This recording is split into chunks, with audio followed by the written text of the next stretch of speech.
नमस्कार, मी महंत योगी बेलनाथ महाराज राजेवाडी भीमाशंकर या ठिकाणी या ठिकाणी उरोळी कांचन या ठिकाणी कृष्णाई नर्सरीमध्ये आलेलो आहे। या ठिकाणी मला काही फळझाडं पाहिजे होती। त्याच्यामध्ये चालू झाडं महत्त्वाची आहे, कारण काही झाडांना 10-10 वर्ष 5-5 वर्ष फळं येत नाही। पण या ठिकाणी आल्याच्या नंतर केशर सारखा आंबा अशा अनेक प्रकारच्या 7 व्हरायट्या या ठिकाणी मला पाहायला मिळाल्या।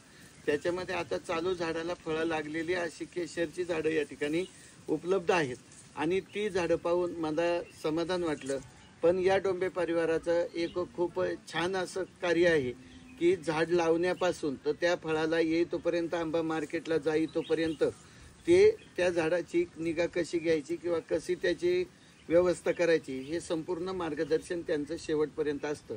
म्हणून मी पुन्हा पुन्हा शेतकरी वर्गाला किंवा झाडे लावण्यामध्ये इच्छुक असणाऱ्यांना मी विनंती करतो की झाडे लावा, झाडे जगवा। या पद्धतीनं आपण जर त्याचा विचार केला तर फळझाडाची लागवड जर केली तर निश्चित त्याचा फायदा आपल्याला 100% होतो आणि आपले केलेले कष्ट वायाला सुद्धा जात नाही। म्हणून जे इच्छुक असतील त्यांनी या ठिकाणी या नर्सरीमध्ये येऊन जर ही झाडं खरेदी केली तर आपलं एक झाड सुद्धा ते वायाला जाऊन देत नाही। मनापासून मी डोंबे परिवाराला कोटी कोटी धन्यवाद देतो।